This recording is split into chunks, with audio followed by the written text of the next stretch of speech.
those who don't know, what is emotional intelligence? Take us through a little bit about it.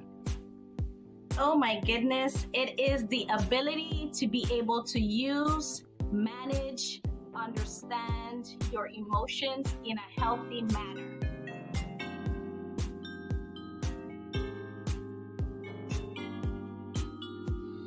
There I was, an upcoming HR professional. I was flying high, scoring. I was even deemed the best HR of the year.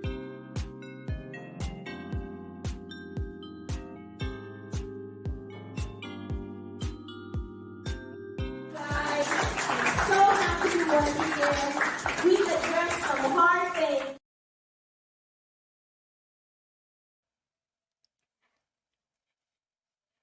Hello. Welcome to A Glimpse of Growth with Dr. Dale. You are in the right place at the right time, doing the right thing with the right person. Hello. Today is Wednesday, October 23, 2024. And the year is moving right along. How are you guys doing today? Yes, I'm talking to you, whether you're inside of the United States or whether you're outside the United States, wherever you are, whatever you're doing. It's about lunchtime here in the Eastern Standard Code. And I hope you're eating something good. Yeah, I kind of just had some coffee, so I'm gonna just leave it at that. Your girl just had some coffee. I'm flying solo today, you guys. For the past couple of weeks, couple of months, been having some guests up in here. Lovely people with amazing careers, making an impact, a positive impact in this world, and making a difference in this world, in their community, in their families. And they've stopped by to A Glimpse of Growth with Dr. Dale to kind of pour into you guys. So I don't know if you guys noticed, in case you didn't notice, for those that are here on a weekly basis may have, but for those that have not, I changed my podcast name slightly. Not slightly, I just went all the way. So of course it used to be called Pulse Check, right? Did some research, did not changed it, right? And it, because it didn't align as much with Dale reports and that growth mindset and that growth personality attitude that I wanted and where I see this conversation and our conversations going. So I changed it. So here you are. This is what it is now. It used to be called Pulse Check, and but now it's called A Glimpse of Growth, right? AGG, you guys, welcome to AGG. So welcome to AGG, you guys. This is, of course, you're gonna get all of your emotional intelligence, right? Some, and then you're getting human resources. You're getting the experiences over now 17 years or so, about 17 years of HR experience, not starting at the top and went to the bottom, but started at the bottom and ended at the top, right? From answering the phones and human resources coordinator to all the way chief human resources officer, till I walked away and decided to do my own consulting agency, right? Where focused on leadership development around emotional intelligence, and of course providing human resources services as well. So yeah, so today's conversation, let us get started. 5 minutes in, put down below what you guys think emotional intelligence is not. That's our conversation today. The conversation is about debunking emotional intelligence, what it's not only in the workplace, but in life, in your personal and professional life, what it is not. Understanding what EQ is not is crucial, right? Because it allows us to foster a more healthier, more productive environment, culture, people, person, human being. And today we're just going to talk about a few points, right? And we can probably take this into a part 2, but we're going to leave it at a part 1, I think, right? We're going to leave it at a part 1 and maybe revisit it later on and call it a day, right? So today's conversation is talking about what emotional intelligence, because you hear a lot about this word emotional intelligence, right? And if you visit my channel on a weekly basis or fairly regularly, you know what this conversation is usually about: emotional intelligence and what it is, right? And bringing in different conversations and different people to share their experiences with emotional intelligence and how emotional intelligence can be a benefit to you and your organization, in the organization, and to you and your family at home, right? So today we're more focusing on what it is not, right? Because you hear about what it is. Let's talk about what it is not, right? It is not soft. It is not touchy-feely stuff. It is not for the weak. It is not it is not avoiding tough. Let's start with the number one. Avoiding tough conversation. That's not what emotional intelligence is not avoiding. It's not pretending. It's not faking. It's not holding back. No, no, no, no, no, no, no. If anything, it is the opposite, you guys. EQ, which is emotional intelligence, does not mean shying away from difficult feedback, difficult conversation, difficult hearing things that you don't want to hear. It doesn't do that. It's about delivering a thoughtful, right? Well, well filled, empathetic on conversation filled with understanding, rather than avoiding to keep the peace, right? We don't run away from difficult conversations when EQ is in the house. No, no, no, no, no. We run into it. We jump in. We jump all the way in, right? It is not perfectionism. No. It is not. Having emotional intelligence isn't about having everything under control. Who does? It's not. If anything, most of the times you can, some of the times you can, but all the time, no. I've learned, and I'm still learning, and I'm sharing, if you guys, I've shared various parts of my experiences from the workplace to my, relationship with the husband and conversations and how emotional intelligence has helped to my family, to my mom, like all of it, right? And then people in the workplace that have experienced it, that that I all these people that I brought on the podcast to kind of share with you guys as it relates to emotional intelligence. And over the years, over the time, I figured out it is not perfect. You're not gonna, I'm not saying that you're not gonna arrive. You start your emotional intelligence journey today, December 23rd. November, December already. I love me some Christmas, you guys. So clearly that. So October 23rd, it's actually saying the journey never ends. Sorry, but not sorry, but sorry. You know why the journey? The journey of reaching to a high, to a medium to high EQ, it doesn't end. You know why? Because your journey doesn't end in terms of you're always growing and evolving, right? The person that you were at 20 years old, 30 years old, 40 years old, you're not that person today. You're a shell of that person, but you have grown. The way you used to see the world at 18 and the way you see the world at 25 is two different worlds, right? Because your experience is there now, right? You have learned or not learned, depending, right? Depending on what's going on in your life and your decisions that you're making. But your trauma, your past trauma, your lived experiences, the degree that you have now, that certification that you pursued, that promotion, now you're a manager. You wasn't a manager before. Now you were a micromanager. Now you're not a micromanager. Like you have grown. So it's not a EQ is not a one size fits all.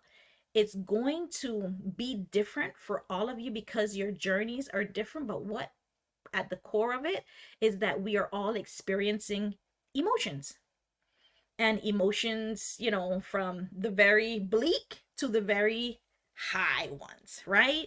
So you're pouring, you're leaning into that, and then while you're leaning into them, you are trying to be a better version of yourself while feeling and going through those emotions.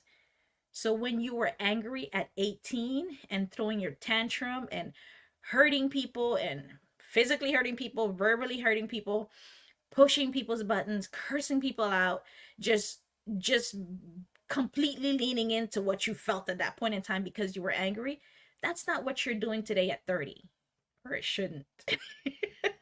And I'll leave it at that.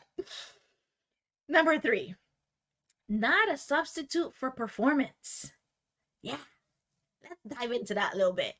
While EQ can help us navigate productive, healthy relationship, it does not replace hard work. Can I just say that? It does not replace competence. It does not replace technical skills. You still need them.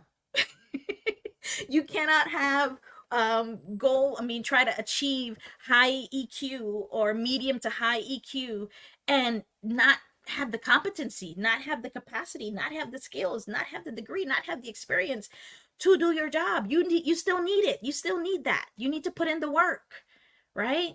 It complements these qualities, right? It complements these qualities by enhancing teamwork and leadership and communication and relationship. It enhances it, right?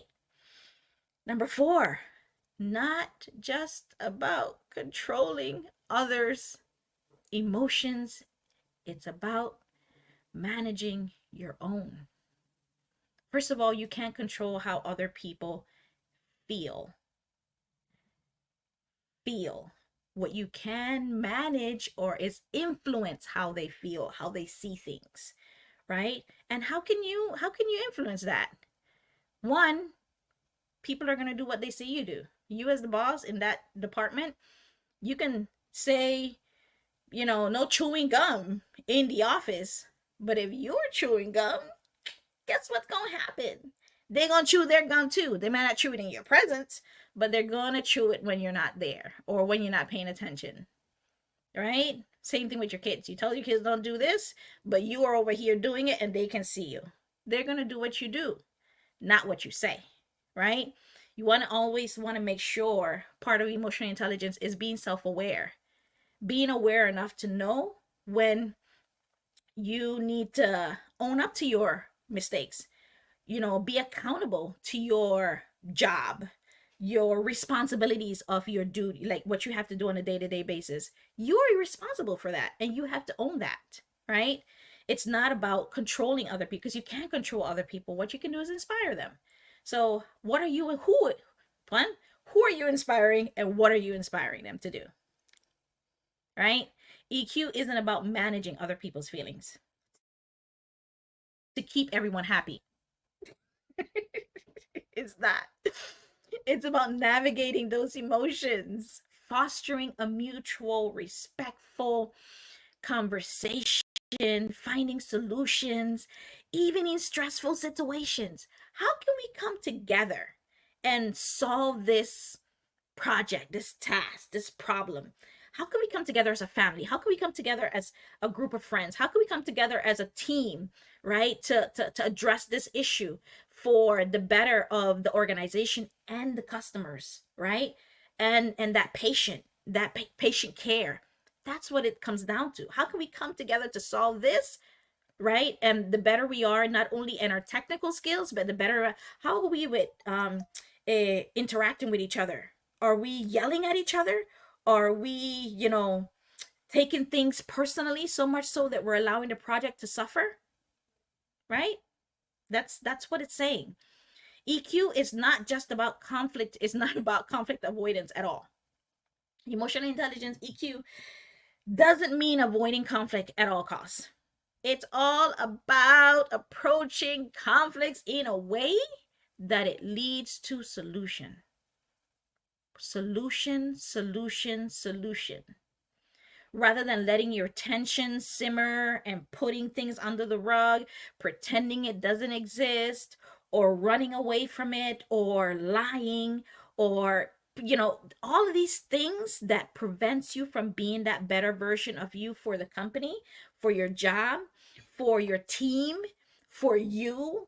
That's what EQ wants to address. We don't want to hold grudges. No, we don't want to be angry to the point where I don't like you as a person in this company.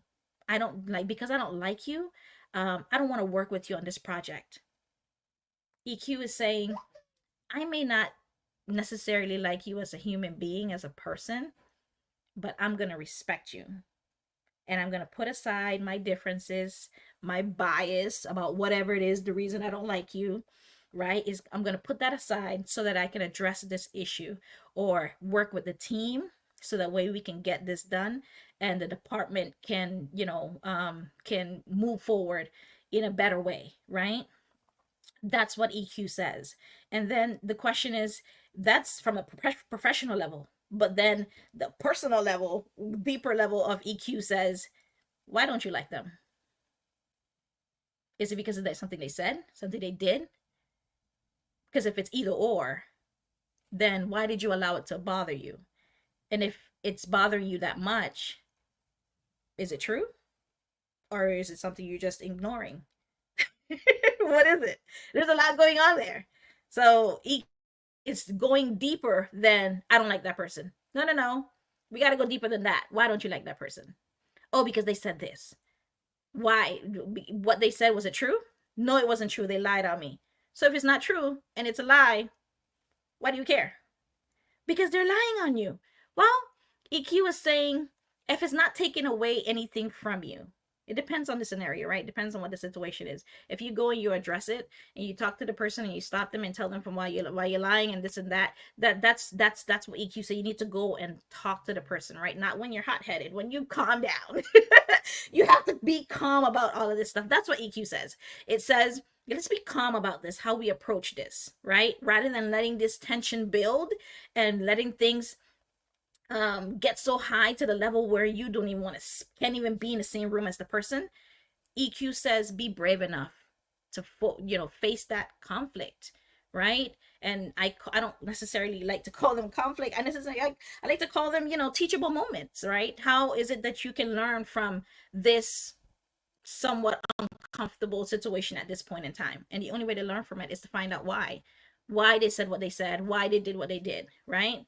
If you want to. Not sometimes people just don't want to know and just don't care and they just decide to do whatever they want to do. But at the end of the day, that's how you'll know, right? The only best way to know is to approach it and face it head on. Face it head on. Get rid of the fears or do it in spite of fear, right?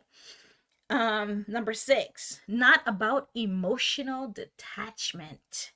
Some people think EQ is about, it means staying calm by disconnecting your emotions. No. In reality, it's about being aware, right? Being aware of your emotions and what's going on with you. Being able to see other people's feelings, understand why they feel the way they feel without becoming overwhelmed by them. The perfect definition for EQ that I've loved is from the book The Body Keeps Score, which I speak on here. I speak about all the time on this podcast. And it talks about how the definition of EQ is being able to feel what you feel in the moment, good, bad, indifferent, whatever, hot, cold, whatever it is that you feel at that point in time. Being able to feel what you feel and know what you know. You know the situation, you know what's going on, you know that person lied about you, whatever. But you don't allow it you're not allowing it to, all of that you feel and all that you're not allowing it to become, for you to become overwhelmed, enraged, or callous. Overwhelmed by what's going on, because then anxiety builds in, stress comes along, and then you just go down the path of, all kinds of things that, right? And then callous, you're just curt, you're rude, you're disregarding, you're talking down to people, right? or to yourself, right? And then you're enraged. Are you enraged enough that you're hurting someone else verbally, right? Or even physically in some situations, right? Um, so I love that definition because it's real, right? It's yes, you could feel what you feel, but don't allow your feelings or your emotions to that point to get so over the top from a negative standpoint that you are hurting yourself or other people verbally or physically. That's what it says, right? And I say this example all the time. Prisons, jail cells are filled with people that allow their emotions to get the best of them. They allowed it to get the best of them because somebody said something, somebody did something, and they just could not manage their emotions at that point in time, and they went over the top. And bam, crime of passion, right? Um, emotional intelligence is not only about empathy. It's not only about seeing it from another person's perspective. Empathy is a key part. Yes, it includes self-awareness. And I said this quite a few times before. Self-awareness, the very first step of emotional intelligence, says the very first part of emotional intelligence says you got to keep doing what you're doing no matter what, right? You got to be able to hold on, you guys. You got to be able to my I lost my light there for a second. If not the most, it's important, right? Because without it, each and every single person that you are encountering on a day-to-day basis, it's allowing you yourself, you're not taking care of you. You are not seeing it from all the different perspective.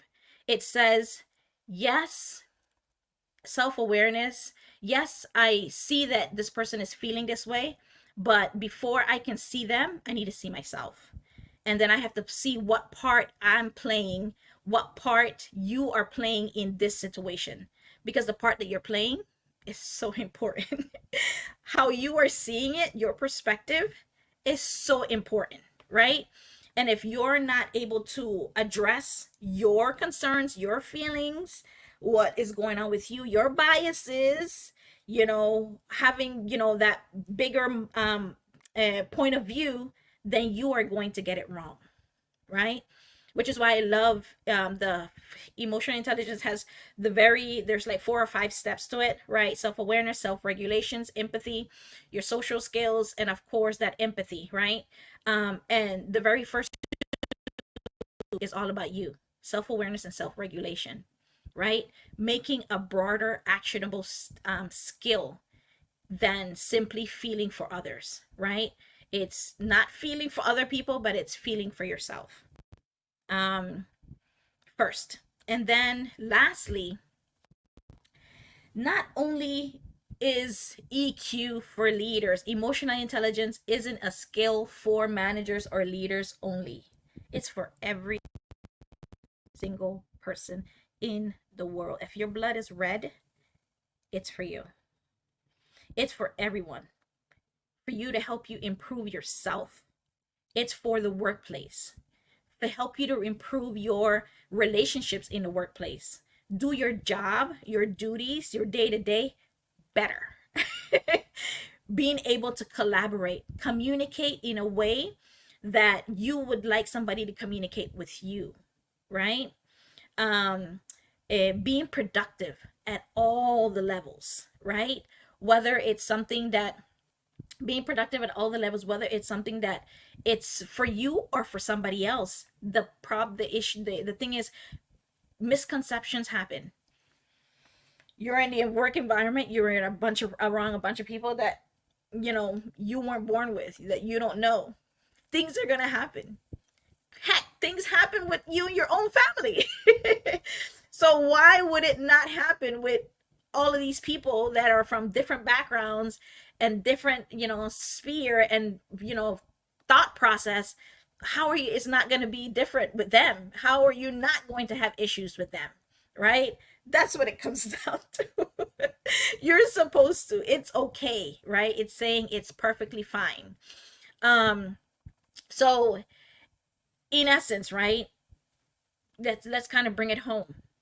Where, tackling emotional intelligence in a workplace, um, it is not, you know, about holding back your feelings or avoiding any type of conflict. It's about having that it's about being as candor as possible. Candor, honesty, transparency. Sometimes, maybe an example is, and I've given this example quite a few times on here, it's maybe you are in a workplace and you see how an employee of yours that they're coming in with some actions or behaviors that's not who they are. It would behoove you as a leader, them, to approach them, bring them in on a conversation and ask them, hey, is everything okay? I noticed that you're kind of off. You're not approaching this project with the team. I see that you're having some issues and there were miscommunication, misunderstanding. Is everything okay with you at home? Is there anything I can help? Is there something I can refer you to, like something, right? You see that, and for you to not say something, that's on you, because you see somebody struggling. It's like you see a child about to go over somebody about to go over a bridge, right? Go over a cliff. Don't you want to stop them or say that, hey, is everything okay? Can I help?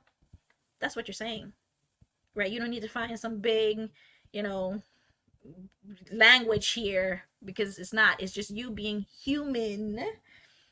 And that's what I love about human resources and what I love about emotional intelligence, because it brings you back to being human.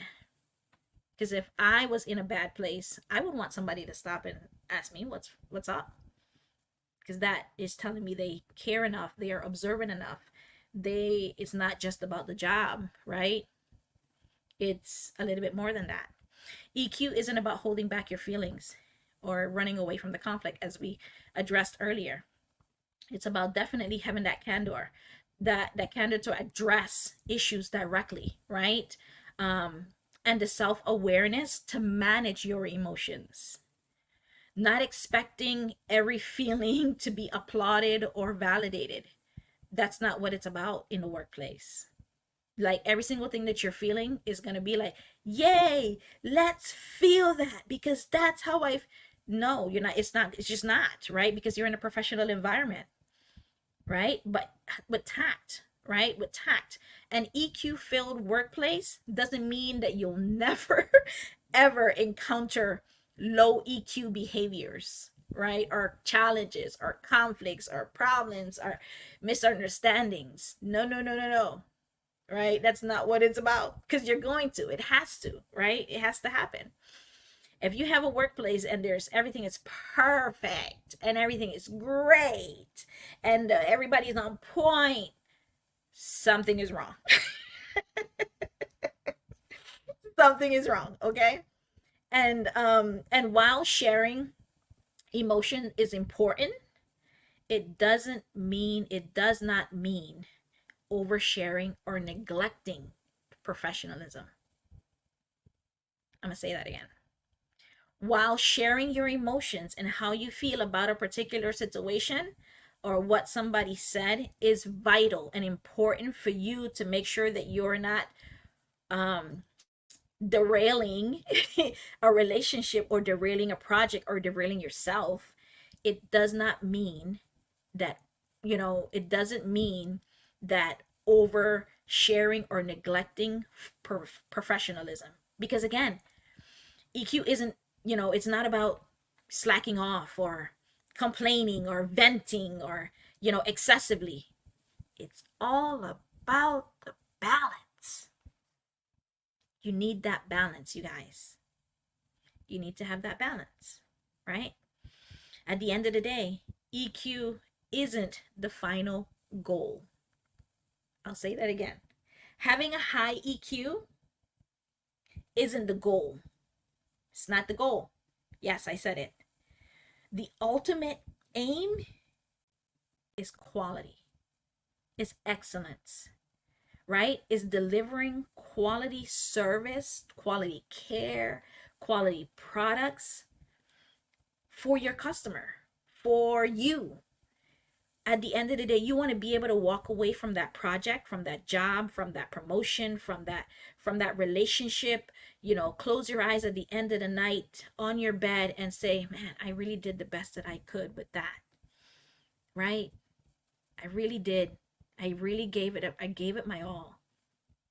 That's what it's about.